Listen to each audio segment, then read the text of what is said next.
The Marvel Cinematic Universe has been going on for over 10 years, and about every 7 movies or so have been divided into phases.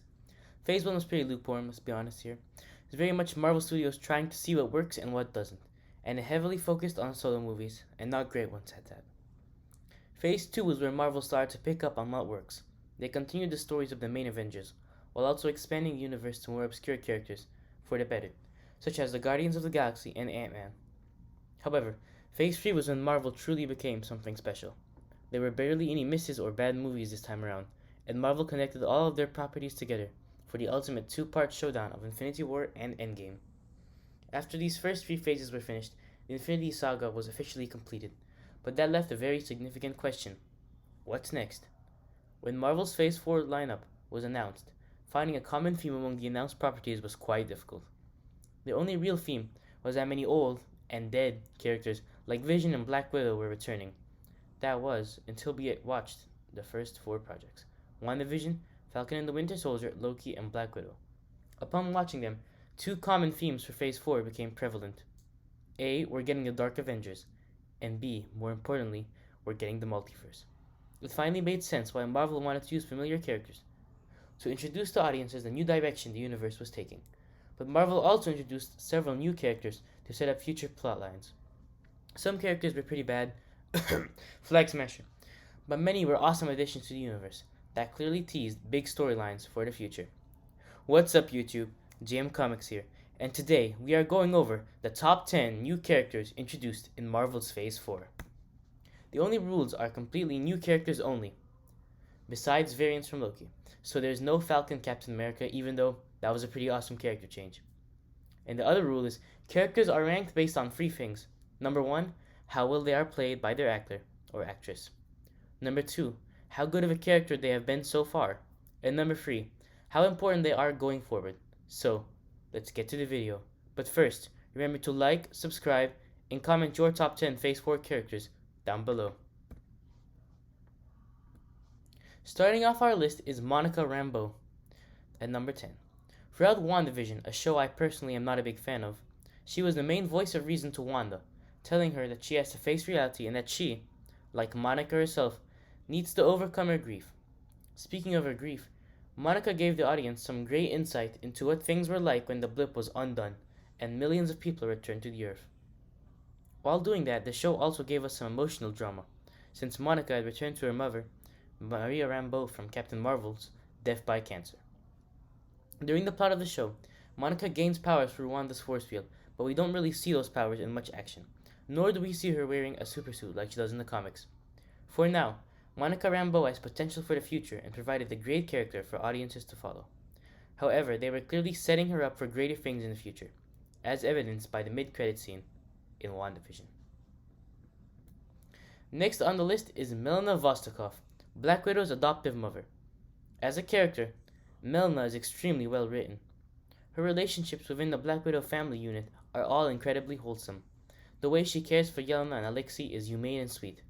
Her maternal relationship with Natasha is especially important, as both characters are essentially mirror versions of each other. Melina explains how she always wanted to rebel against the Red Room and escape Dracov's manipulation. However, she never manages to do so, and therefore gets cycled through the Red Room 5 times. In contrast, Natasha managed to break free from the Widows and find their own place in the world as an agent for S.H.I.E.L.D. and as an Avenger. It's a cool parallel. In addition to her dynamic in the family, Melina's personality is extremely stern and stoic, generally quite emotionless, which makes for many awkwardly comedic moments and helps differentiate her from the rest of her family. The only real complaint about her is that Rachel Weisz, her actor, doesn't quite nail the Russian accent. While I didn't notice it in my first watch, in my second watch I kind of did. It didn't bother me all too much. I sort of bond to it. I haven't heard Russians that much. But I can see it as a problem to some people who are more familiar with Russian tongue, so that pushed her down a few spots on this list. Number 8 on the list is Agent Mobius, played by Owen Wilson, one of the head agents of the Time Variance Authority on Loki. Mobius exudes the character and charisma of Owen Wilson himself, making him a relatable and entertaining character to watch.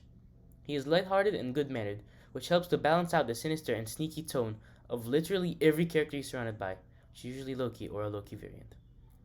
Mobius and Loki have such good chemistry together and look like they'd make a great buddy cop duo, which they sort of do for the first few episodes. The only reason, because it kind of descends a bit, the only reason Mobius isn't as high up as many other characters is the fact that he's not a flashy or extravagant character, but he's not meant to be one. He's meant to be a grounded and chill guy in a not so grounded and chaotic show about time travel. Oh, and he never got a jet ski. That plot point is saddening.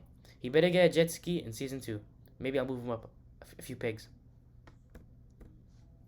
WandaVision antagonist Agatha Harkness makes number 7 on our list. When WandaVision was revealed, many Marvel fans speculated who the main villain would be, with the 3 most popular answers being Mephisto, Wanda herself, or Agatha Harkness. Harkness was predicted since Catherine Hahn was listed as playing a character named Agnes, who wears a witch hat in the trailer and dresses similarly to Agatha from the comics. I believe that Agnes was the villain, but wasn't quite sure what character she would play. But as many predicted, she was Agatha all along. Hahn brings such charm and personality to Agatha, and she can be extremely intimidating. She literally kills a dog. Additionally, her theme song, Agatha all along, is catchy and fits the retro tone of the series. While I've mentioned numerous times that I don't really like WandaVision, not that much, Agatha, while it really wasn't her all along behind the conflict, was easily one of the best aspects of the show for me. At number 6 on the list is Kang the Conqueror. He Who Remains. This dude is an absolute joke, but an acceptable one. For the entirety of Loki, the mystery behind the TVA's creation and the leader is consistently looming overhead. Loki, Sylvie, and Mobius, about halfway through the season, are on a quest to find out who is behind the TVA, and the answer is this weirdo. He Who Remains is supposed to be a variant of Marvel villain Kang the Conqueror, but he is just so quirky and quite underwhelming after all that build-up.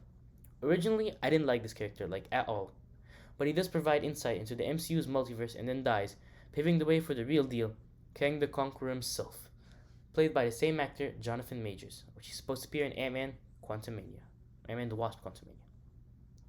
While he may not be a great character on his own, He Who Remains sets up the future of the multiverse, impacting such properties as What If, Doctor Strange in the Multiverse of Madness, Spider-Man No Way Home, and of course, Loki Season 2.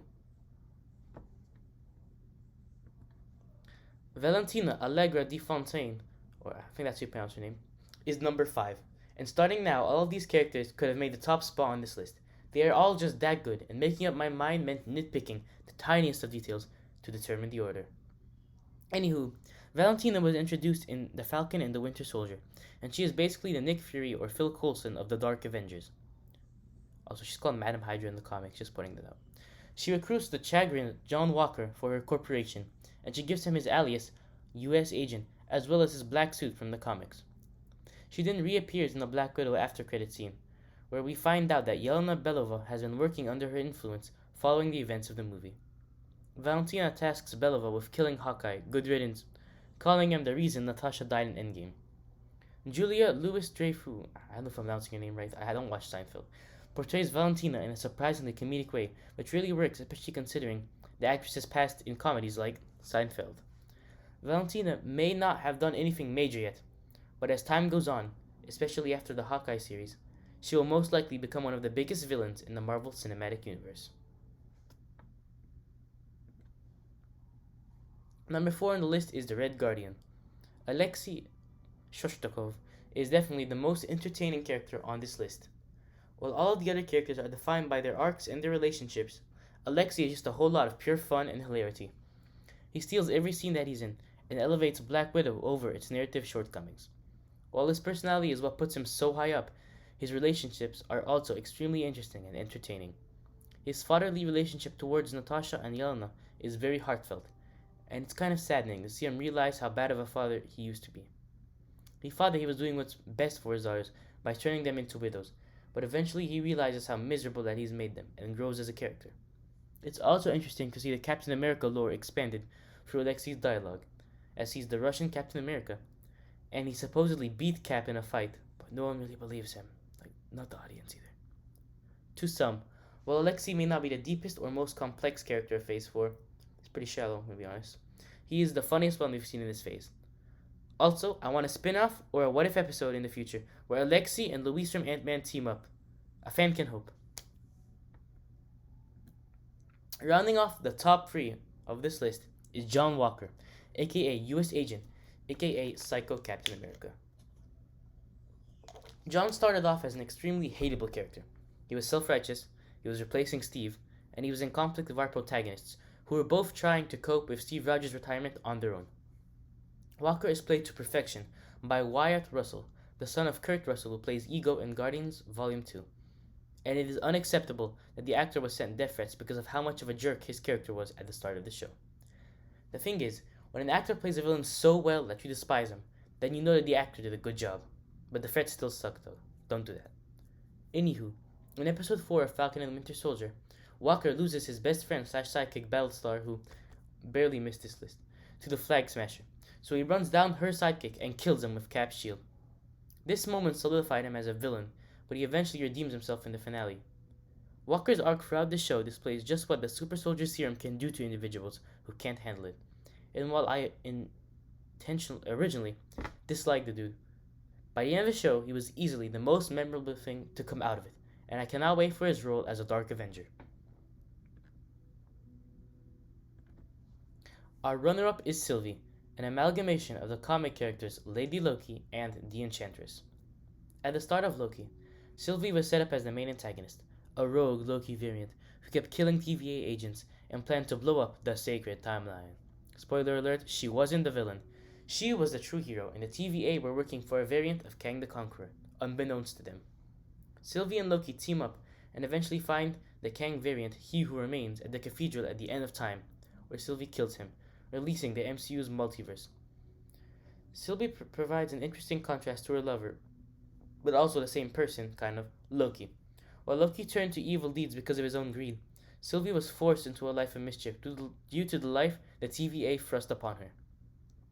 She was a surprisingly intriguing character, considering she is basically just a different version of someone we already know, Loki. Unlike the other variants of Loki on the show, who all, besides classic Loki, portrayed a typical Loki greed and selfishness, Sylvie was more focused and determined on changing the universe for the greater good of all, by defeating the corporation, TVA, that ruined her life. Also, while it's a bit weird, the Loki-Sylvie romance is one of my favorite within the entire MCU. Can't wait to see what those two mischief makers get up to in Season 2. Topping off our list as the best character introduced in Phase 4 of the MCU is Yelena Belova. Yelena is at the heart of Black Widow. As much as the movie's title is about Natasha Romanoff, it is really also about Natasha's adopted younger sister, Yelena, who also takes up the title of Black Widow. She was put through the Red Room alongside Nat, but unlike her sister, she didn't escape, at least not until the events of Black Widow.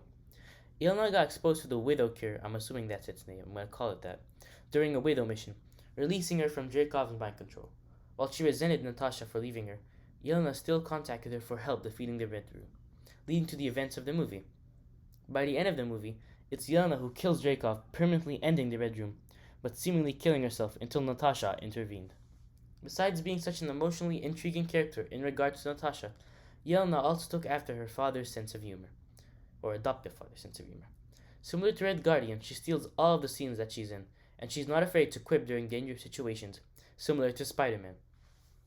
Florence Pugh does a good job portraying her and nailing the Russian accent that characterizes Belova's dialogue.